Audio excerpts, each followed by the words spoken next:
Good afternoon, everyone. I've got 3 o'clock p.m., so I'm going to go ahead and start. First, welcome. My name is Alva Muhammad, and I am a coordinator for program measurement and evaluation here at Purdue Extension. And the subject of today's webinar is program development and evaluation. And we're going to have a presentation for about 20 minutes or so, and then open up the last 10 minutes for question and answer.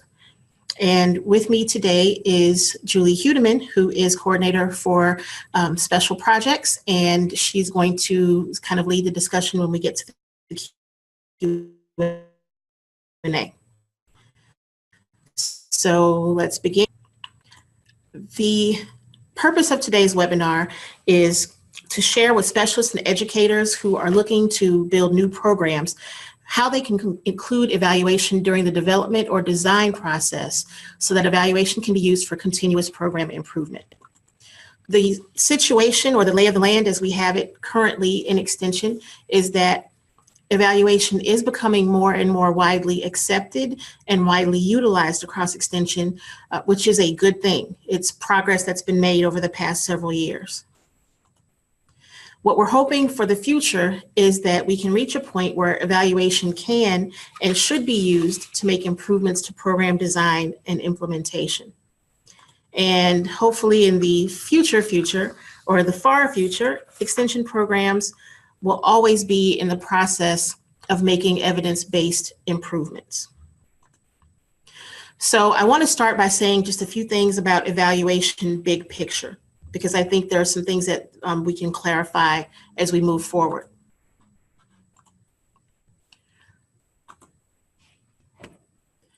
Program evaluation helps to document successes. Evaluation is evidence-based. It can help to improve program implementation, and it can help to document your systemic successes, which can then be bolstered by individual success stories. An evaluation is not just a survey at the end of a program or project. I know that for some time we had been considering those surveys an evaluation, but evaluation is a lot more than that, and it's much more comprehensive, and that's part of what I want to talk about today. Evaluation is the systemic application of social science research methods to assess the design, implementation, and effects of a given intervention, service, or program. The more methodologically rigorous the evaluation, the more useful and reliable the results. And so what we have currently in Purdue Extension is a situation where, and this is not the case for everybody, but for several of our programs, we conduct a post-test only evaluation. So we will have an event and we'll document the short-term outcomes by handing out a post-test and analyzing the data and looking at what participants felt or learned in a particular event.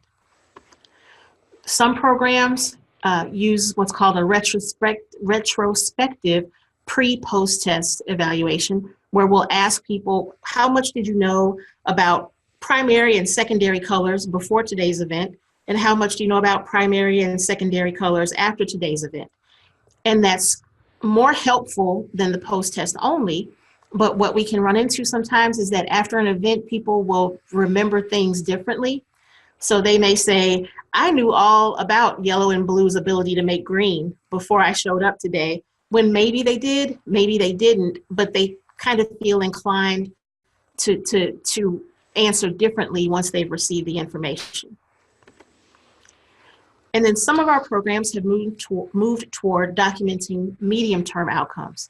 So we'll have the program or the event, we'll issue the post-test, and then we'll have a 6-month or a 12-month follow-up to look at what changes people have made since the event. And so we're moving forward and we're making progress. And there are several programs that Extension is implementing that have much more sophisticated and rigorous evaluation designs, but there's a pretty good number that are using one of these models that we just talked about. And they're good, but they don't inform program design. They're part of our overall movement toward outcome evaluation or summative evaluation. And that's where you look at the outcomes. What goals have you reached?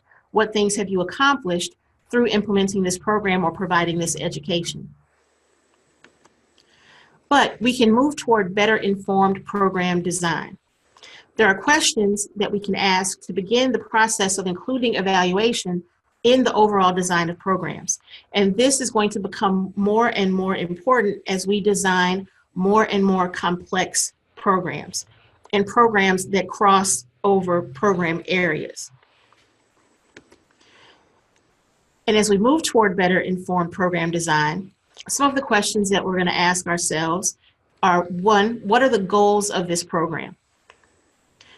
Who is this program intended to serve? And that's going to become your target audience.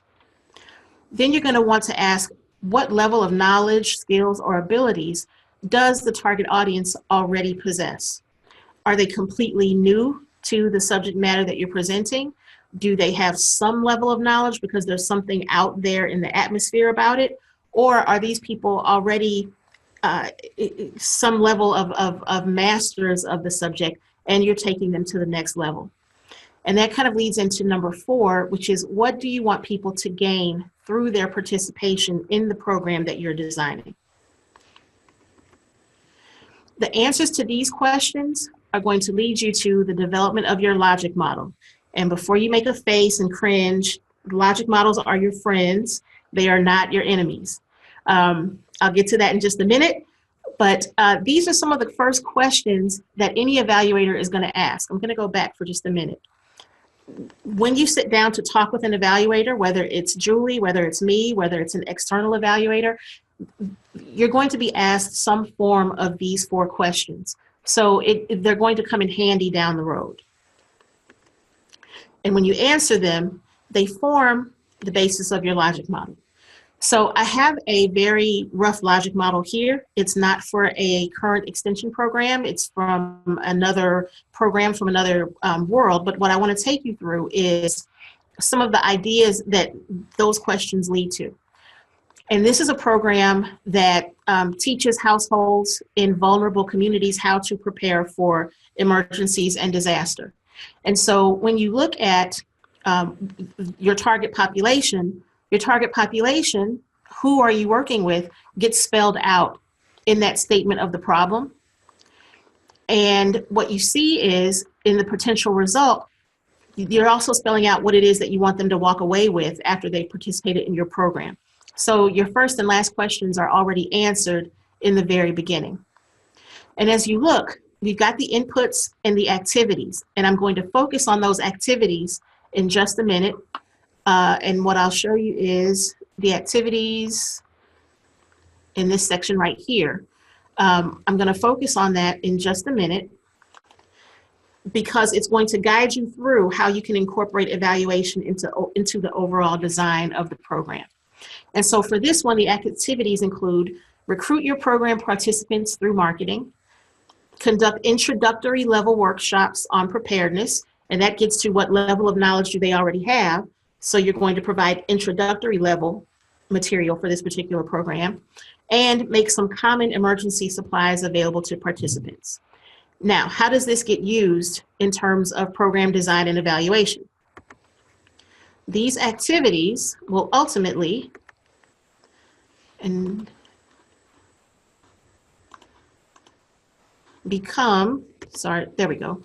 each activity can become an evaluation research question all on its own. So for example, activity A, recruiting program participants through marketing. The evaluation questions that lead to is, to what extent is the program reaching its intended audience? What works well and what improvements could be made? The next activity is to conduct introductory level workshops on preparedness. And that leads to several evaluation questions on their own. Is the information provided appropriate to the level of pre-existing knowledge and experience possessed by participants? And are the workshops uniformly conducted across counties and settings? So especially as Extension is moving toward more statewide programs, signature programs, short courses, there could be differences in the way that the material is offered to people across counties or in different settings. And we're going to want to know more about that to inform the overall design and improvement of the program. The next activity is to make some common emergency supplies available to participants.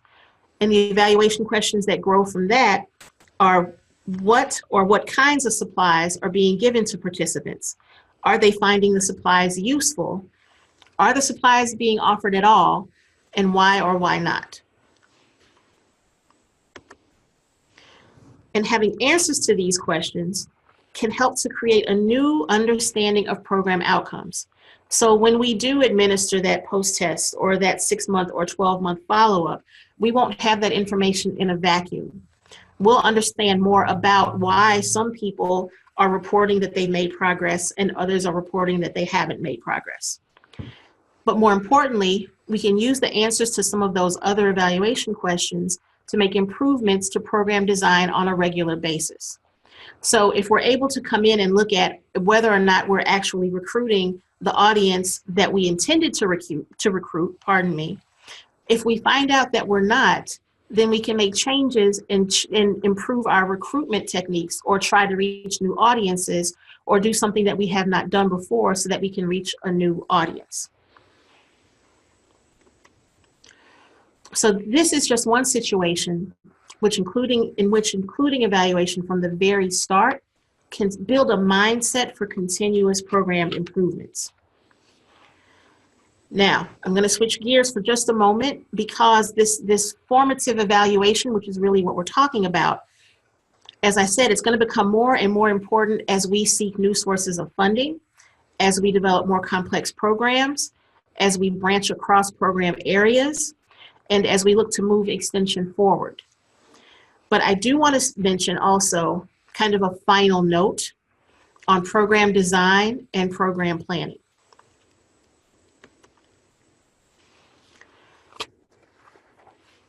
As you're planning programs and developing proposals, we're asking everyone to start to include specialist and educator time in both the listing of activities and in the budget. We're also asking if everyone could start to include evaluation costs in your program budget to help Extension to offer more and better evaluation services in the future. And this is something that I think Jason Henderson has mentioned before in the State of Extension address, and I think he's mentioned it in some of the other addresses that he's given to program areas and to other groups. And there could possibly be additional webinars on this aspect of program design as we move forward if we see that there is a demand. Pulling all of this together, what I really want to let everyone know is start to pull in help early.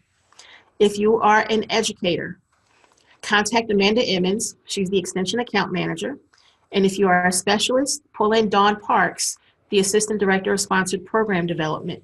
And the earlier that you can pull them into the process, the better you'll be, the more support they can offer as you're designing your programs. Also, call us. Send me an email, call, contact Julie, give her an email, give her a call, and we can start to work with you on the evaluation design for your proposal. So the more time that we have, the more we can help you to build kind of that formative part of the evaluation so that you can start to design some of these more complex programs that you have an eye on. Don't wait.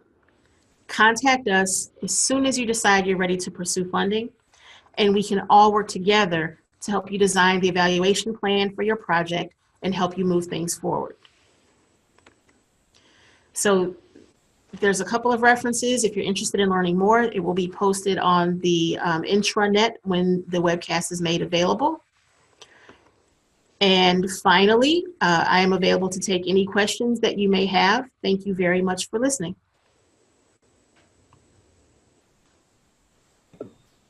So if you have questions that you would like to ask today, would you please type that into the chat box and we can take it from there.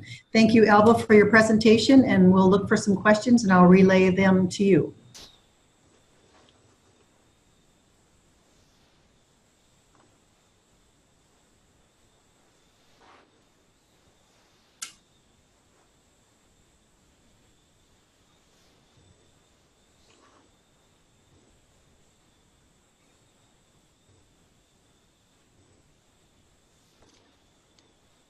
And don't be shy. You can ask us anything.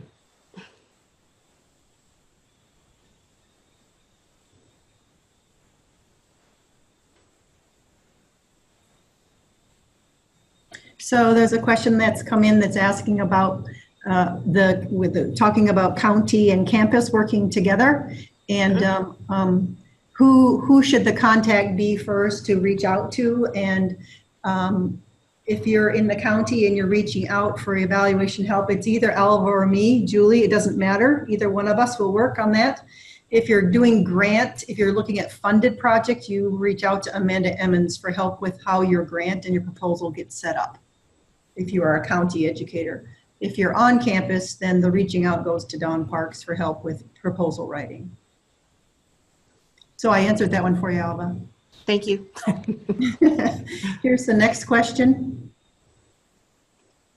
You spoke about planning evaluation for proposals, but what about helping with evaluation for existing programs, particularly those with limited funding? Well, we're always here and available to help with evaluations for existing programs. And don't let limited funding be a barrier. We will, our goal is to help you tell your story. And so every program has a story to tell. So please reach out and contact us. I'm going to go back to the screen. Just contact either Julie or myself, and we will help you as much as we possibly can. And I would say that any existing program can always be improved also. So while you're in the process of delivering and administering that program, you certainly can take some of the tips that Alva was talking about today in assessing how well the activities that are delivered are what were planned and what were designed for the program, and to make sure there's consistency in how the program is delivered and so on. So it can apply with existing programs too. And I want to go back to that list of questions. So if you'll just bear with me, because you don't need to wait for us to ask these questions. You can ask these questions of any existing program. And in fact, I strongly encourage you to do that every once in a while with your programs as they currently exist, because it may spark ideas in you for ways to improve the programs that you have right now, or it may spark ideas for new programs that may fill a need that exists in the group that you're already working with. Okay, there's another question. Do you have a checklist for educators? So you want to start a program, that kind of thing. We do not currently have a checklist, but that is a very good question. And I think it's something that we should discuss. We do currently use some resources. New educators receive a book on program development, and it includes evaluation and the cycle of evaluation. So that certainly is a resource. We also have on the intranet, we have a link to the Kellogg Foundation that has information about program development and evaluation. So we've put some things out there that are at your fingertips, but there's certainly, if you're looking for a cheat sheet or something like that, we can talk about that, as Elva mentioned. Mm-hmm. There's a question about, can you repeat what was mentioned about including evaluation in the budgeting process? Sure. I'll go back to that slide also.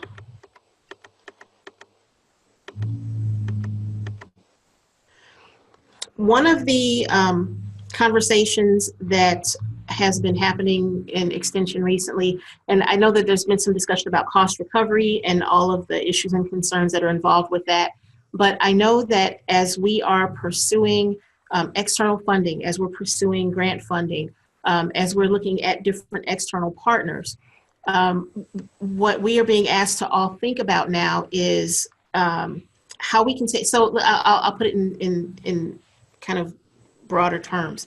We've got 40 work hours in a week on paper.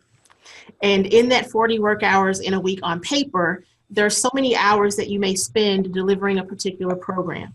And it may require 1 hour of your time to actually deliver the content, but there may be 2 additional hours that are involved in preparing to deliver that content and your wrap up. So you've got 3 hours of your week involved in delivering this particular program.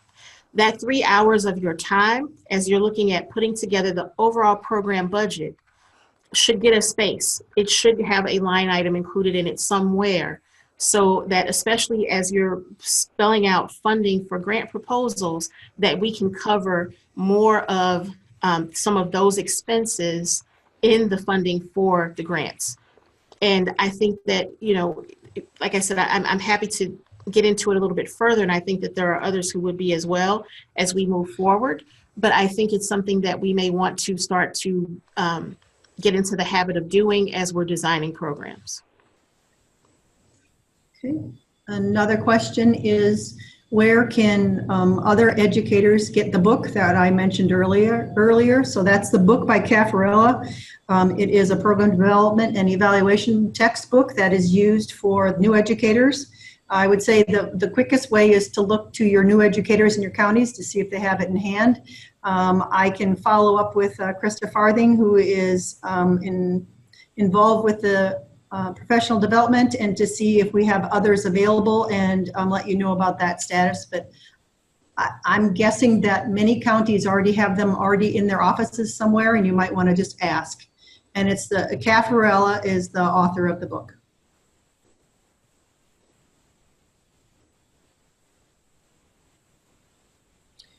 All right, here's another question.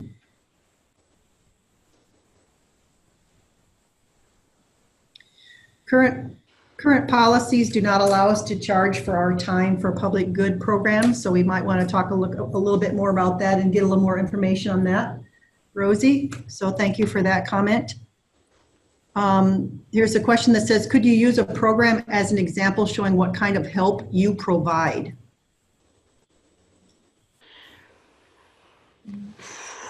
There are so many different types of help that we do provide. We can, goodness, if you have a program and you are, I'm going to move from this screen for just a moment. We offer help at any point along the way. Just this week, I worked with an educator in a county who has a program and wanted to make sure that their questions may be in line with anything else that's happening in the state. So we helped draft a survey, a post survey that they will be administering. And we're now going to use that as a model for other similar programs across the state. When there are a couple of other programs that we're working with now that have external funding, they were grant proposals that required evaluation of the programs. And we helped to draft the evaluation section of those proposals, and they received federal funding, and they are now being implemented through Purdue Extension. With the signature programs, we have offered help with pulling together the logic models. We have offered help with, of course, the post-test and the follow-up instruments. We've offered help with data analysis. There's a program where we did some of the formative work and went in and actually conducted interviews with the educators who had been implementing the program across the state. And the group that's leading it is now using that information to kind of reformulate and reconstitute the program. So there's a wide variety of services that we can provide. My suggestion is just give us a call or shoot us an email, and we will tailor our services to suit your needs.